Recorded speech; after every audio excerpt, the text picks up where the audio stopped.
same hand, it's kind of, I don't know, way out of my comfort zone. He's talking about 2 weeks. I got to get a passport, renew a passport, get a new one, whatever. He says I don't need a visa, but the idea of dealing with Mexican authorities, and I know Jeff got in trouble down in Mexico once. He went to jail in Mexico. I had to bribe a cop down there once.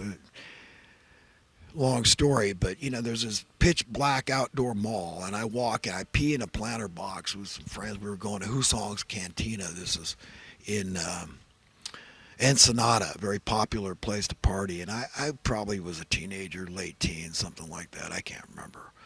But that's the last time I was really partying much. But this cop comes out of nowhere, out of the pitch black, and so I think I had $5 and he wanted more, and I asked my friend, so I ended up giving the guy $10, which was something down there. Buy us a couple of beers, burritos, tacos, whatever. But so I had a bad, that was a bad encounter experience. And Jeff actually, he told me his horrific experience of going to jail in Mexico. It's terrible violence and everything, and I won't go into details, but I don't know. Jeff's he's braver than me. I know he's enjoyed surfing bigger waves than me and bigger lung capacity. I think he smoked less cigarettes in his life than me. And we've done a lot of fun stuff together. We've been to Baja in four-wheel drive trucks, and we've been to Maui at least once, I remember. And he had a girlfriend there with a camper, and I was like 17 years old, and cruised around Maui in his camper and her little boy and another friend of ours, Dan, and had a great time. Really fun surfboard surfing in Lahaina at the glass bottom boat. So we've done a lot together, and it would really be enjoyable to shoot the breeze with him. But he's told me some other things about people that we've both known in common that have passed, like Vince Collier. I've known him since he was a kid. I lived right half a block from the ocean at a very good, popular surf spot in Santa Cruz called Stockton Avenue. And the guys get territorial. They don't want newbies coming out there. Vince was 10, and they were picking on him and bullying him. And he came back because he lived right. His parents had a place right on those Westcliff Drive. He came back with a baseball bat. He wasn't taking it from nobody. He was ready. He was swinging that thing. He was mad as hell getting bullied, being intimidated. People don't take kindly to intimidation. I know I don't. But especially when it's undeserved, coming out of nowhere. I mean, if you're a bad guy, yeah, I love police dogs, but come on, give me a break. But anyhow, Vince, he grew up to be a gentle giant, about 6'6", I would say, and he's memorialized at the Santa Cruz Surfing Museum. At least the last, I mean, I don't know if they take down those images, but change them every once in a while. But there's an image of Vince dropping in on a gigantic wave at a very popular surf spot in Half Moon Bay with the big wave riders, where Mark Fu died, very famous Hawaiian surfer, won a lot of contests for big wave riding in Hawaii, but he died out there at Mavericks.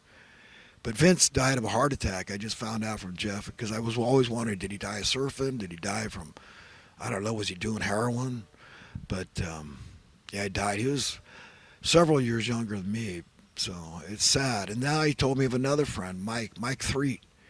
And we were really close. Mike and I used to surf a lot together. We were really, really tight, good bosom buddy type guys, And yeah, I really liked Mike a lot.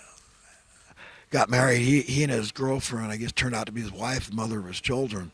They were both 15 in high school. So I remember Santa Cruz High when they hooked up, and she got pregnant, decided to have the child. And it was great, but power to him. I know this much, is that Mike, a hell of a nice guy, a good friend that I'm going to miss and not seeing again in this realm anyhow. And the other thing I don't like about this cruise, I don't know how experienced a friend is, John Dworkin. I know I met the guy, but I can't, that's the guy whose sailboat it is, but I can't place the face with the name, but I know I've heard the name many times. But I don't know how experienced he is, for one thing. And I know there's a lot of hazards out in the sea, and big ships are one of those hazards. And I know GPS is probably very handy and helps a lot, more than poor whales. I mean, they need GPS to keep away from these damn ships. That's an idea right there. Give them some kind of warning when they get so close. It warns them because they're smart creatures, right? Well, there's one idea to stop the ship strikes on whales. But being a monohull, I don't like monohulls. My dad got me hooked on multi-hulls. There's no heavy keel to drag you down to the bottom. Multi-hulls always float. No matter what happens to them, there's always going to be big chunks of wood floating, even if they get hit by a ship or break up and capsize in a storm. So, but monohulls go down to the bottom, like perfect storm or something. It just drags you down. And it's just weight. It's there for a purpose to hold the single-hulled boat still. You understand it's a pendulum type thing. You want to make sure there's ballast. They call it ballast. It's got to be weighted. So in the keel, that keeps the boat from moving sideways. It serves two purposes. It also weights the boat and helps keep it steady and stable. But I don't like that either. And I probably won't go, but I might end up going down and seeing them off, and be nice to connect. And so I might end up planning that. One last note on capital punishment is that this idea of if somebody is in their right mind or not when they did this thing. Come on, you're not in your right mind. I can't even conceive of the things I hear of people doing. It's just beyond me. Whatever drives somebody to harm, I don't want to harm somebody accidentally. I think I'm halfway in my right mind. But the idea of doing it deliberately, it's like, no way, man. And premeditated, think it through, and it's sick, man. It's really sick. And nobody's in their right mind that commits murder. All right, friends, I'm on to some thoughts from the last month or so.